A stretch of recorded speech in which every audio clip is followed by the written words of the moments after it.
The Lives of the Saints by Father Alban, Butler, April 26th, Saints Cletus and Marcellinus, Popes and Martyrs. St. Cletus was the third bishop of Rome and succeeded St. Linus, which circumstance alone shows his eminent virtue among the first disciples of St. Peter in the West. He sat 12 years, from 76 to 89. The canon of the Roman Mass, which Bossuet and all others agree to be of primitive antiquity, Bede and other martyrologists style him a martyr. He was buried near St. Linus on the Vatican, and his relics still remain in that church. St. Marcellinus, Pope and Martyr. He succeeded St. Caius in the bishopric of Rome in 296, about the time that Diocletian set himself up for a deity and impiously claimed divine honors. Theodoret says that in those stormy times of persecution, Marcellinus acquired great glory.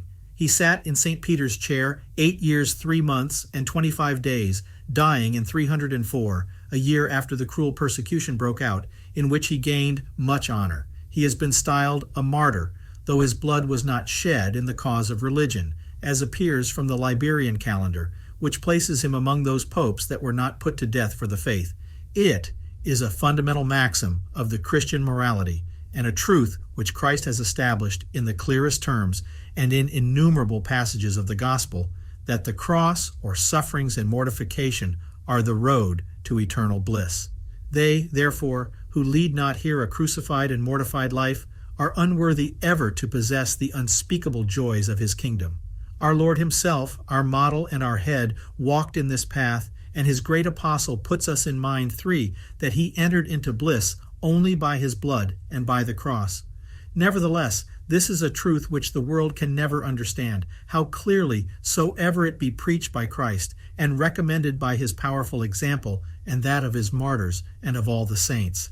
Christians still pretend, by the joys and pleasures of this world, to attain to the bliss of heaven, and shudder at the very mention of mortification, penance, or sufferings. So prevalent is this fatal error, which self-love and the example and false maxims of the world strongly fortify in the minds of many, that those who have given themselves to God with the greatest fervor are bound always to stand upon their guard against it, and daily to renew their fervor in the love and practice of penance, and to arm themselves with patience against sufferings, lest the weight of the corruption of our nature, the pleasures of sense and flattering blandishments of the world, draw them aside, and make them leave the path of mortification, or lose courage under its labors, and under the afflictions with which God is pleased to purify them, and afford them means of sanctifying themselves.